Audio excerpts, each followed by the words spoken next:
Hello and welcome back to Mystical Sisterhood. This is Maureen Spielman, and today I am sitting with, I'd say, an old and dear friend, ML Wahlfeldt. I'm always honored when someone comes onto the podcast whom I've known for a lot of years.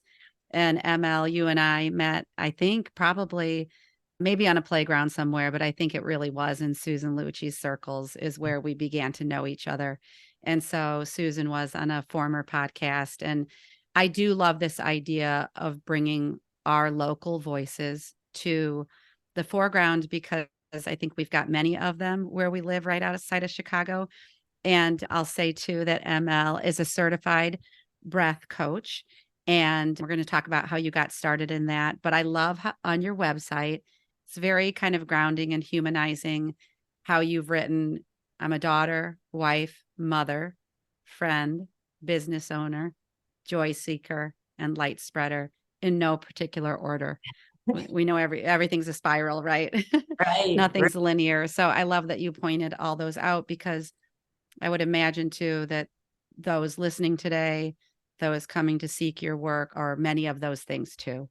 And so we see each other almost like first and foremost in that light as women who wear a lot of different roles.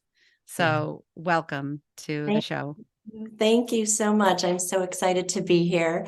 I've been a fan and supporter and sharer of your podcast for several months now. I love it. I'm in awe of so many of the guests you've had on the podcast. And I just think these conversations are so beneficial, whether they reach one person or 100 or a million. I think the right folks will listen and the right messages will come through when someone needs to hear them. And we need to hear them multiple ways. So I love this conversation platform too. I think it makes it easier for someone to hear something maybe in a different way than they would have read it in a book, or seen it in a magazine. Yeah, I love that. And I've loved the aspect of that the person on the other side with their phone in hand, when they go to look up the podcast, they have the choice, right? And that if they feel like taking in the information, I mean, that's the same with a book, but there's something that's come to light for me around podcasts, like, wow, that it's, if you do press play, it's very intentional. It's you're making that choice in your life to bring something into your world. And I agree with you. And I think it's a direction this conversation will take today is that many times we call ourselves one thing because, culture and offering our services into the world requires us to have a title, but usually, well, not usually, always there's multidimensionality to it. And so hopefully we'll get into some of those interesting directions today too. Yes. But you are the owner, founder of Intentional Breath, and I know you offer your services in many different ways. Let's see. I mean, I thought starting with maybe even a question around, I think it's always interesting when you look back at your upbringing and how you grew up, are there any ties to the work that you're bringing into the world today? So many. I allude to it in my bio, but my mother is Sicilian. She was born in Sicily, came to Chicago at age 15, and was always very nervous. And she was a fast talker and she was always worried. And I'm adopted. So even though I didn't genetically share the same genetics, it affected me a lot. My father was much more calm and soothing. And so I got to see both sides of that. I think when I look back, I'm shocked at 27 years ago, I was up at my folks' house where I was raised on a lake, and I had been up there water skiing with some friends for the weekend. And I was leaving on Sunday, and my dad asked me for a glass of water. And that was very unusual because he always wanted to just give me everything or help me out in any way. And when I handed him the glass of water, the glass fell through his hand and his arm fell, his mouth fell, his eye fell.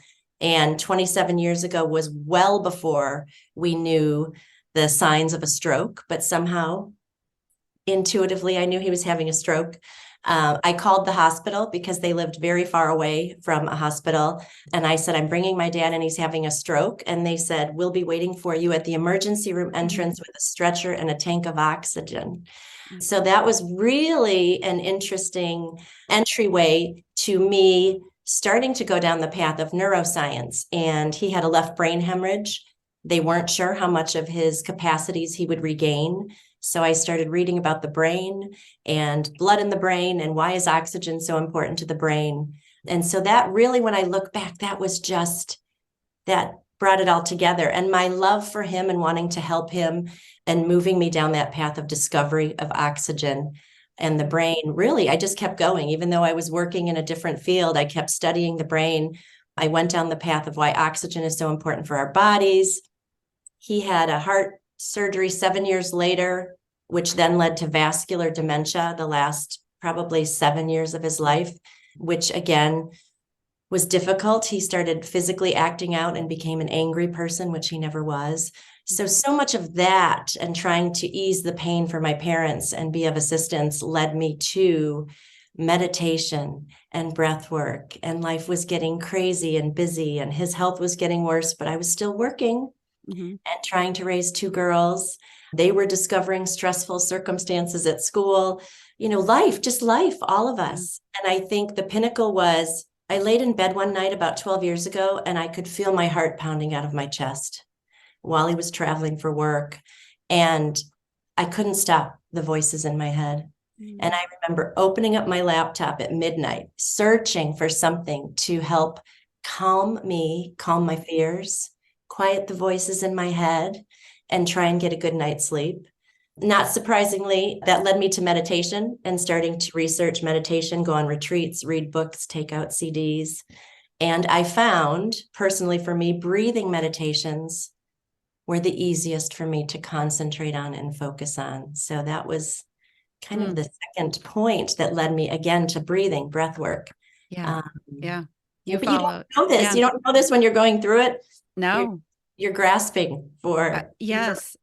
It's not what we learn when we're younger. I always reflect on that. So we kind of come into adulthood with not a whole heck of a lot of tools, right? Maybe we do have a yoga practice, maybe, but I love when you started looking, 12 years ago. I know the internet's been around for a while, but I mean, there's so much more now. What did you find? And I know when you decided to study breathing and the techniques and looking into learning how to go into coaching yourself, you had a teacher in mind whom you had, I think, followed and admired for a while. I did. Shout out to Dr. Belisa Vranich in New York City.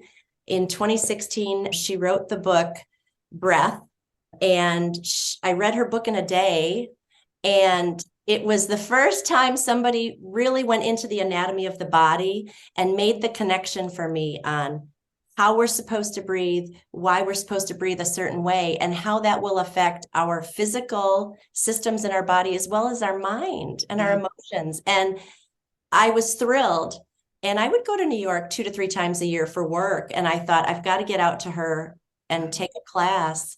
And I just kept checking her website, and I saw that she was offering a teacher certification training program over the course of a long weekend, and then 150-hour program. And I had to go. Ooh, yeah. So what industry were you working in before you began this work? I was always in a sales capacity. I did a lot of technology sales. At the time, I was working for a litigation consulting firm, but I would always bring whatever I was studying or learning to my colleagues. Yes. And this was a good one between the attorneys and my colleagues. And to be honest, my daughters, right? I think the girls were in middle school. And Wally said to me, you don't want to hear it, but when your husband says to you, do you hear the way you're snipping at me and the girls? I didn't. He stopped me so many times in my tracks, and it made me aware. And that's part of all of this, right? Is slowing down enough to be aware. Yes. And making the conscious decision, I need to change because I want to be different for them and for the people around me. And so, yes, it was critical for my work colleagues. We found one attorney in particular who had high blood pressure, was able to lower his blood pressure doing some of the breathing. Yeah, that's fascinating. Anyone who's nervous, expert witnesses, right? Anyone who's nervous, you can just tap into your breath. And this is what I think is so fascinating. I was in national sales careers with some big companies my whole life. They would bring folks in to teach you time management skills or new sales skills. If someone would have taught me the basics of proper breath work to know that I can control how my body responds Yeah.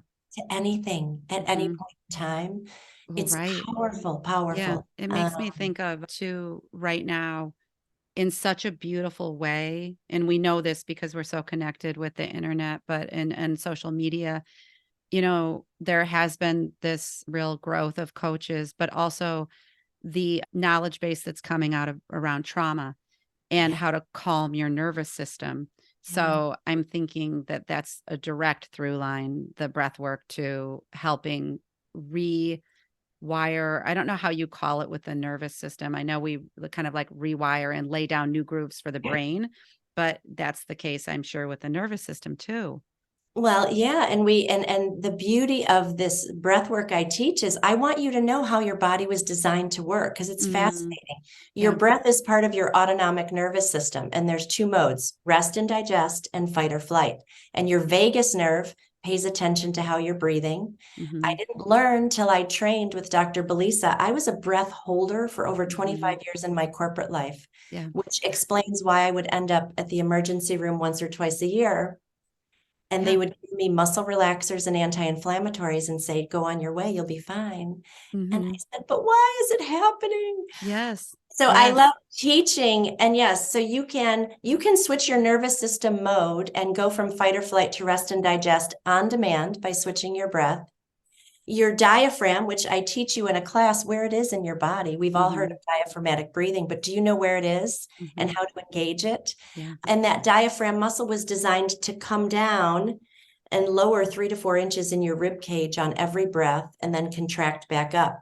So if you're not using your Yeah. diaphragm, which I wasn't, and 90% of Mm. everyone listening to this Hmm. is breathing properly day in and day out.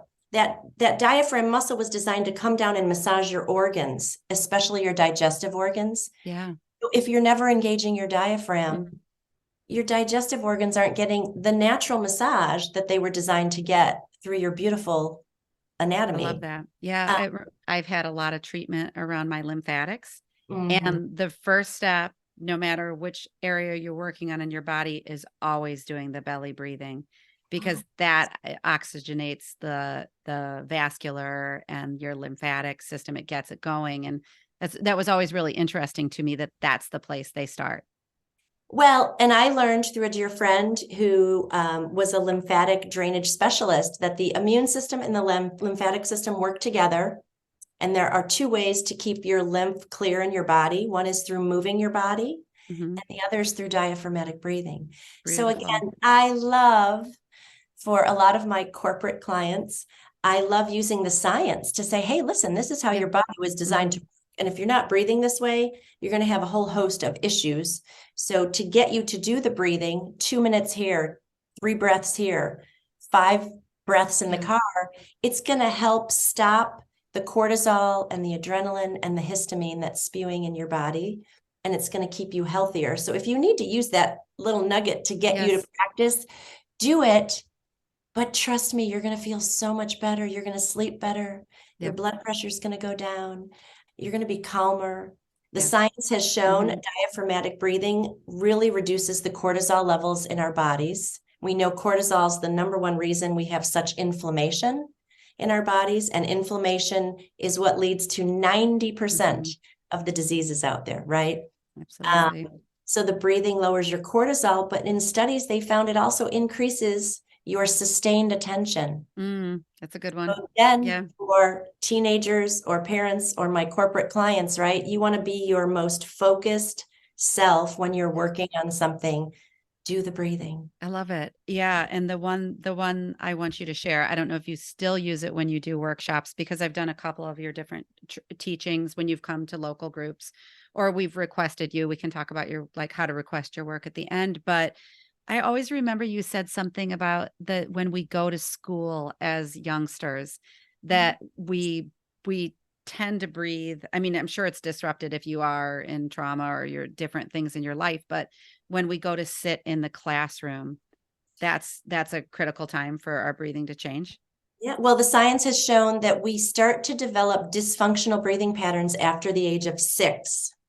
And Mm, so the main reason is attributed to sitting all day. Our yeah. posture, I was the shoulder hunter over my computer.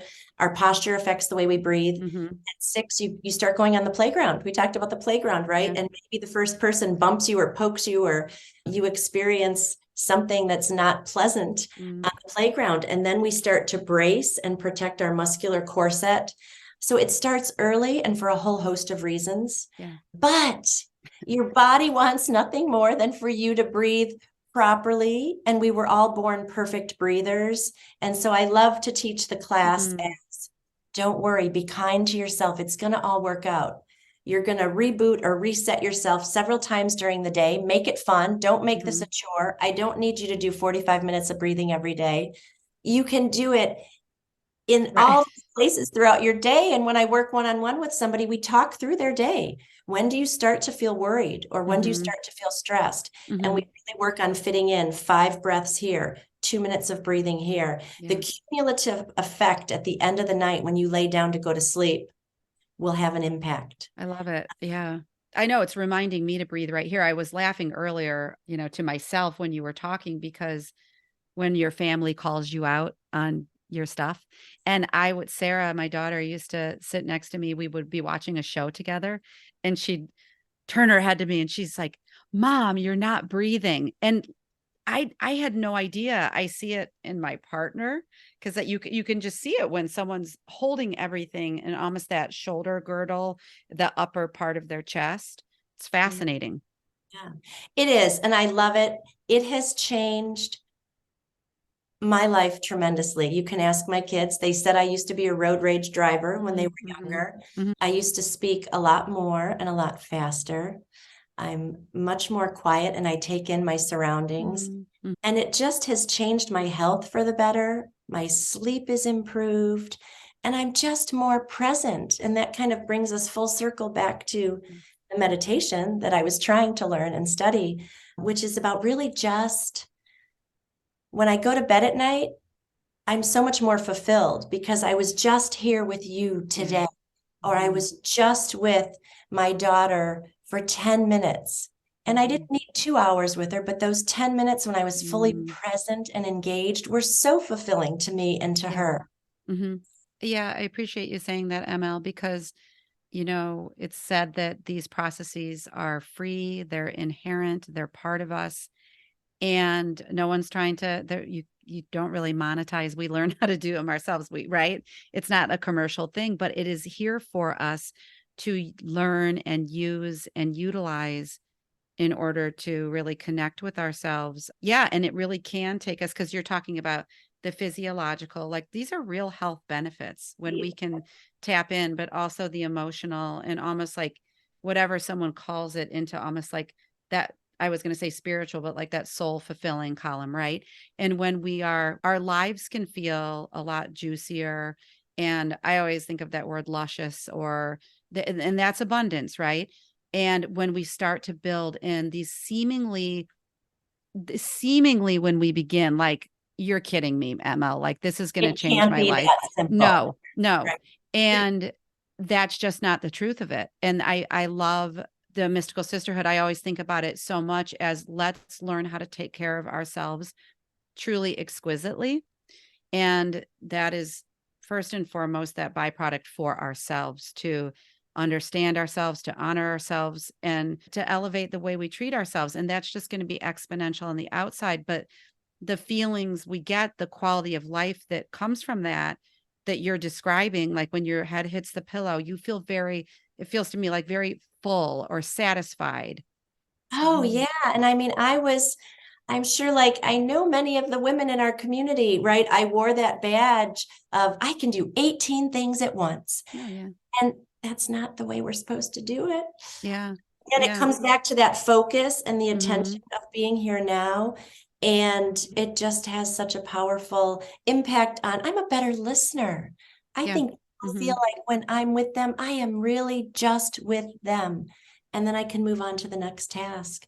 Yeah. So it's a gift I gave to myself, and you touched upon that. I, like many of the women in this community that have been on the podcast, we've put ourselves last. And this was my entry point into learning how to take care of myself first and why that was so important. And the time and the choice that you made for yourself. Because I remember you telling me shortly after you went to the training in New York City, I think you said that you committed a week and you went.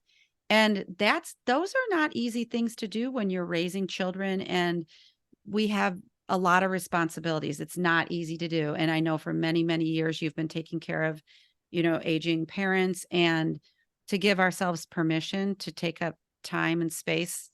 But we're here to say, if there's something on your mind and you're eyeing that retreat, or that, you have your eye on something to go learn something new for yourself, that that might just be for you. It may be something you're developing.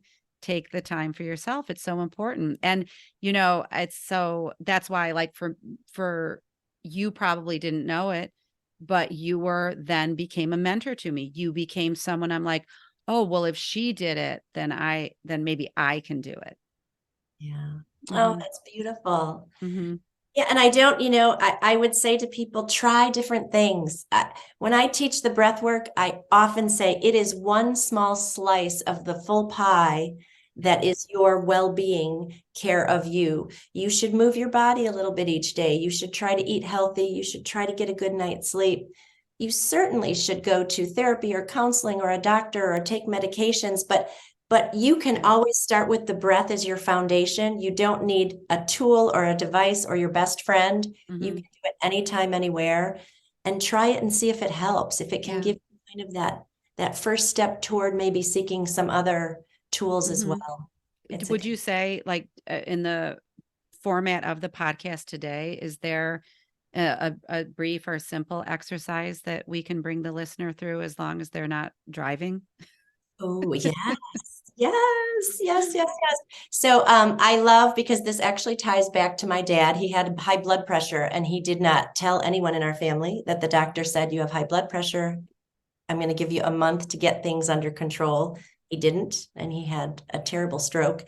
But when we inhale through our nose, several things happen, right? The hair follicles and the tissue stop a lot of the pollutants and allergens from getting into our bloodstream. Our nose helps heat or cool the air to be most effective in our bodies. But it's the third point here. When we inhale through our nose, we help create more nitric oxide in our body, which opens up Mm. blood vessels and arteries so that the blood can flow more freely. And it's the blood that carries the oxygen. So we really need those passageways open and flowing. So we can do a really simple, it's a counting breathing pattern. The Navy SEALs have used it for decades. There's so many beautiful counting breathing patterns. This one is called tactical breath, 4-4-6-2. What we will do is inhale gently, very gently through our nose for 4. Then I'm going to have you hold your breath for 4. A long, slow exhale for 6. This is what engages that vagus nerve and puts us in rest and digest. Yeah. And then we'll hold again for 2. And let's go ahead and just do Sure. 2 of these, if Okay. that works. And I love it. I'll count us through it. So just relax, sit up straight, shoulders back. Try to visibly just release your jaw and your neck and have them relaxed. And here we go. 3, 2, 1. Inhale, 2, 3, 4. Hold, 2, 3, 4. Exhale, 2, 3, 4, 5, 6. Hold, 2. Inhale, 2, 3, 4. Hold, 2, 3, 4. Exhale, 2, 3, 4, 5, 6, and hold 2. I find it interesting, the piece you say about the nitric acid, because I Nitric. know oxide. Yeah, because that's one of the byproducts, I think, when people do infrared light therapy. So it's kind of cool that we can kick that in through the nasal breathing, right? Like, again, we've And got the equipment. tools. And here's the other thing. When I do breathing exercises with folks, and I recommend 10 minutes a day, I have you exhaling through your mouth just for those 10 minutes of exercises, 1 minute here, 1 minute here, because so many of us never clear out the CO2 from our lungs. When was the last time you practiced exhaling? Mm-hmm. And a lot of folks with asthma, exercise-induced asthma, COPD, if they never take a full exhale and then they go to take another breath in, they panic and I can't get the breath in. I can't get the breath in. So I love this gentle, delicate balance of a long, slow exhale through your mouth. Yeah. So then you can take an exhale in through your nose. Hopefully during the day, you are just inhaling and exhaling through your nose. Oh, I love it. Yeah. So many byproducts. Yeah. Well, one of the questions I thought about, and I had shown this one to you, but it's kind of like over here. What do you now, if we talk about trust the universe? Because I know that you're a certified breath coach, and breath is sort of like the foundation cornerstone. But I think of you too as a person who does pull in the tools of spirituality, I'll just call them, or sometimes laws of the universe. But even for your own life, it's yes. like an application, like what do you know about trusting the universe? Let's just say like, okay, life is unfolding, trust the universe that you know now that you didn't know like 10 years ago. I'm a kind of person who would say I wouldn't change anything, but had I known this stuff a little earlier, things might Right. be a little easier. But I do. I was raised Catholic, and so there was always a deep faith around me and in my life. And what I have come to believe personally for me is that we are all connected. I actually was rereading some information about the Heart Math Institute. So our heart has electrical pulses, our brain does, but our heart electrical pulses are 5,000 times more powerful than our brain, which is why they can now measure at least 3 feet outside of us our energy. So we are all energy. Yeah. And we all interact with each other's energy.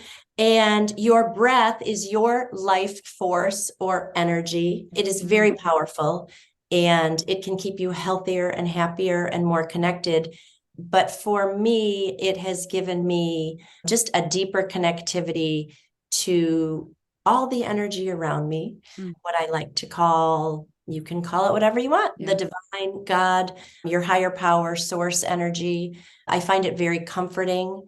And I have really leaned in to trust that. It's not very different than a lot of religions where they put their trust in God or in, a different force. But this is the trust in me, in my connection to the divine, to everything else. And so coming from a household where my mother was so worried and stressed all the time and fearful, I've learned to go inward and tap into my breath, to my own energy, to my connection to the universe, and relax and trust that what is best for me is going to come to me. Yeah. I also say to my friends or clients or students who want to go there, you're quite capable. If and when something goes wrong, you're going to be able to move and help and find the right solution. Yeah. But to sit here and fester in worry and fear is harming us individually. Yeah. And so to be able to have a trust in the universe and in myself that I can keep myself calm, more joy I seek during my day, the more it explodes around me. And yes, things are still going to happen and come at me every day, but now I get to thoughtfully respond to them with a power and a comfort and with an ease and a grace that I never had 20 or 30. Yeah. And it's making me think about how it can be the simplest thing, because we were so conditioned to live life by what people said we should do, our grades, our jobs, all the things. And it steered us away from our intuition. So if we think about the breath as sort of that bridge to the intuition, to that connection, because it said there is nothing, how I learned in coaching, there is nothing to be fixed. There is nothing broken. The wisdom's within you. You've been trained and conditioned and cultured away from it. But what if that it was like the most simple question, the breath took you back to everything that you've always known. It's so beautiful. Well, and I have a great example from my dad, who was a tool and die engineer, a mechanical engineer his whole life. Mm-hmm. And he used to tell me when he had a problem on the assembly line and he had to design a part to fix what was going on, he would go in his office, close the blinds, lock the door, and he goes, I would take a 10-minute nap. And he goes, every time I woke up, I could picture in my head what I needed to draw and design to fix it. So Mm-hmm. he was getting quiet Mm-hmm. and he was Mm-hmm. going within, and the answer would appear. Yeah. And so I don't need to label this. And for those of you that are curious, I would just say, if you're afraid to get quiet, try it. Try Mm-hmm. 1 minute of breath work, because it's when you can get quiet Yeah. and go within and let go of Mm-hmm. how it's anything's supposed to be, that the Mm-hmm. answers will come. So And true. play around with it and have fun with it. It's Yeah. pretty magical. Yeah. Yeah. And just the one practice I like, and I don't do it every day, is just in the mornings to light the little votive candles. So that light, so I tap into the light. And it is true. Sometimes I'll put a question out there and just have my journal and just free write. And sometimes I'm like, what's happening here? Because a lot comes forward Yeah. and it's shocking. So I agree with you. And that idea too, that if we pose a question to the universe, that it might not come in the moment. It might catch you off guard. I was speaking with Valerie Wood the other day, the medium channeler of Archangel Michael, who was on an earlier episode. And she made the point, when we ask the question, we're ready to hear the answer. So the question that you pose is going to be one that you're ready to hear, I think. But Yes. I love that, because we're not going to hear what we're not ready to hear. But if we Yeah. start even with the simplest, I don't know what you use, but like, what am I Well, meant? and I do write. I journal every morning and I pose a question or I set an intention. Mm-hmm. Um, but I also pay attention to my dreams. And Mm-hmm. sometimes I ask for answers to come to me in my dreams. Yeah. And I'll share a really funny one that happened a few months ago. We can get caught up in all of this and read so many books and go take classes and Yeah. listen, where Totally. you got to just practice, just get quiet and practice. And I probably was much more type A, and I was a rule follower growing up. And so there's a lot of times with this work that I really want to I wish Yeah. someone could just give me the steps, Mm-hmm. and I'll do them. I'll do them at 7:30 or 7:15 in the morning. And I had a dream that I was at a campground. I don't know who I was camping with. It didn't matter. It wasn't about the people, but I was trying to set up a tent, and those poles were just they were boinging, and I couldn't get the tent up. Yeah. And somebody came over to me and said, "You're making this too hard. You're making this way too complicated. It's so easy." And they grabbed the corner of the tent with one hand and they shook it out, and the tent was perfectly open, and they very gently set it on the ground, and they looked at me and they go, "It's really easy. You're just making this too hard." Mm-hmm. And in my dream, I knew this was a message for me in my Yeah. life. And Yeah. in my dream, I said, "When you wake up, you've got to go write that down." That was a great Mm-hmm. dream. That Um, was, I love it. when I get, still driving around or going through my day where I think something's too complicated or I don't know how I'm going to do something, I laugh and I think of Yeah. and I Yep. think, just There's get an easier quiet, way. get quiet. Yeah, definitely. It makes me think when you said how you were when you were younger as a teen. I I had a story or an experience of when I was little. I came from a big family, that I was always going to get in trouble. And we got in trouble a fair amount, right? Because there were six of us and we were, pushing the limits, and my parents were probably so stressed. So, but this feeling of getting in trouble was very ingrained in me, and almost to the point where, like, I'm like, even today, it doesn't really live as boldly inside of me anymore. But even with some of the conversations, around spirituality or what have you, like, obviously I've gotten pretty comfortable with them. I can say just all these things where I don't think I would have represented everyone who's coming to talk about concepts even 5 years ago or 3 years ago. I wouldn't have been ready. But now it's like when we tap into what is our truth, Mhm. and before, when you were talking about awareness, and I do think awareness is sort of like, can be a longer phase than we realize it's going to be, before we get into beginning to practice integrating, right? I always think of things as awareness, integration, and then embodiment. And Yes. it's true. And those are not linear. And it's not like, but I kind of laugh sometimes because I will still, I don't know, sometimes that, Maureen, you're going to get in trouble. Like, ooh, it haunts me a little bit. And so I don't know why that comes to mind, but just like you're going to say something or you're going to do something that will get you in trouble. But it's an old little kid thing, but Yeah. it shows you that we can get to many decades later. And if we don't work on these things, they still operate way too strongly in us. So my goal is to like work with these parts of yourself that really, really don't have a place anymore. They were falsely protecting you. They were serving their good, but you just don't need them anymore. Well, and I think that that really ties into my approach to just myself the last few years has been, love yourself, Mm-hmm. forgive yourself, and be kind to yourself. Yeah. And believe Yeah. it or not, when you start with you and you're not so hard on yourself, you really love yourself, you forgive yourself for those things, let them Yeah. go. Mm-hmm. It helps you approach everyone else with Yeah. kindness and love and forgiveness. And I think that's what, Mm-hmm. if we did an unofficial survey, all of us here on earth, we all just want to be loved and accepted Yeah. and connected. Mm-hmm. And so I've really dropped a lot of worry around how I act or how I'm seen or viewed, because if you show up with love and you Right. respond to everyone with love Mm-hmm. and kindness, you will never regret it. Yeah. Thanks for saying that because we all have those places inside of us kind of that we've either worked on reforming, transforming, or they're still operating.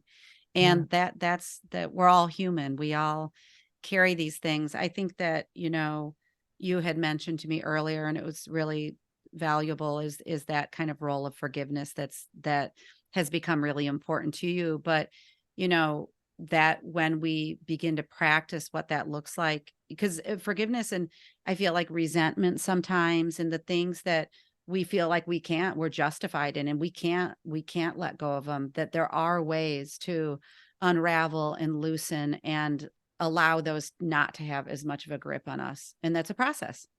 It took me years to Mm-hmm. get here. And I think when we can try it and practice it, and it takes practice. Mm-hmm. Um, an author I love, Sarah Landon, always uses this analogy. And I do work with a lot of folks that are sports fanatics and sports fans and athletes themselves. All of this takes practice every day. Yeah. An Yeah. athlete wins the gold medal at the Olympics. They don't stop practicing every day, right? You Mm-hmm. got to keep practicing. Mm-hmm. And so that's what this life is. Like our life is the Yeah. journey. It's Mm-hmm. not, oh, when I get to this, or when I get this designation, or when I make this much money. No, life is the journey, Yeah. and enjoy every minute of it. You're not going to get every minute right, but that's you, every minute of every day, every Mm-hmm. second, you get to begin again, Mm-hmm. right? Mm-hmm. So don't Yeah. be. And sometimes we're afraid of what we don't know. And I think of like when it comes to myself, like when I had resentment and what I had to let go of what I was hanging on to move through that, or forgiveness. I think we over identify with those things for so long that we think there's no way. But what I found in my own life is when I do the work, and I'm continually doing the work in my personal life, is that my heart opens to more love. And it's using those mechanisms to shield myself from receiving love and being in that love fully. And again, it's a protective mechanism that I needed to develop when I was little, but I realized that about myself. And these are the things we carry as women too, that feel so private and vulnerable, but they're also universal. So that's, part of the reason I think it's important to name them sometimes is because we're not alone in them. Oh, Mhm. yeah, we're not alone. And there's so many ways and tools to help us work through those Yeah. Mhm. emotions, resentments, experiences, traumas. Yeah. But I just would encourage everyone to keep at it. Yeah. Me too. And I think that's the beautiful thing about conversations like these. For you, ML, as we wrap up towards the end of the podcast, I'm wondering, you worked in all sorts of settings. Have there been projects that are your favorites, or is it really just about the human connection and each one being special? Oh, I love them all. And I can't identify, a particular group that needs this more than anyone else. Because I came from the corporate world and I was so stressed, I love going back to the corporate world to Yeah. say, hey, I know you can't just quit your job and go hike the rest of your life, but Right. there Yep. are tools Hmm. that will really allow you to calm down, take control. I work with cancer patients at Wellness House in Hinsdale, and some of my most fulfilling classes have Beautiful. been around that. And then the Hmm. feedback from those patients who will say, the breathing allowed them to go through, Hmm. to prepare for surgery and not be as fearful, to be calm for treatments. But there was a teenager in particular, and I do work with a lot of teenagers, but there was a teenager about a year or so ago who I worked with. And I think he was stressed in different areas of his life, schoolwork, high achiever, socially, some anxiety. And we worked on different ways he could bring the breathing into his day and set an intention every morning before he Hmm. did 2 minutes of breathing. Like, today, I want more laughter or joy. You can Hmm. ask for anything you want. Hmm. Today, I just want today to flow with Hmm. ease. And I followed up with him, as I typically do, a few days later, and I heard nothing. And I thought, okay. And 2 weeks later, I got a text from him, and it was so beautiful, just thanking me for giving him the tools. He had the best day ever last Friday, and he didn't even want to go to school. He was so stressed. And so he said he set an intention, he did the breathing, and Ooh, he said, yeah. guess what? I had the best day of the year. And so I love that, right? Yeah. Um, Yeah. I think our teens are hungry for different language, different things that they can, tools that they can use, I, setting intentions. I've named before on the podcast that with my son, he's a senior, and we won't do it every day. I don't remember every day, but setting intentions. How do you want to feel today? What do you, and they just open, they're questions that open teens. I love it. Just all the different facets, the different groups you're Yeah, touching and is I think, beautiful. Yeah. based on this energy spiritual work, which I don't have to label when I'm working with someone, but when I Yeah. can combine the proper anatomical breath work with you feeling your breath in your body, which is your life force and your energy, and then we start to visualize what it is you're trying to create in your life while Mhm. we're doing the breathing. Mhm. It gets so fun and it's so powerful. And so, yeah, Yeah. that just lights me up. Oh, it's beautiful. I love it. It's powerful and it's empowering. So, ML, if the listener was going to go find you, where should they look? They can go to my website, intentionalbreathml.com. And my email address it's intentionalbreathml@gmail. Yeah. Or they can just text me. Oh, Okay. yeah. Yeah. I love it. You'll put all of the Mm. contact information in the show notes, right?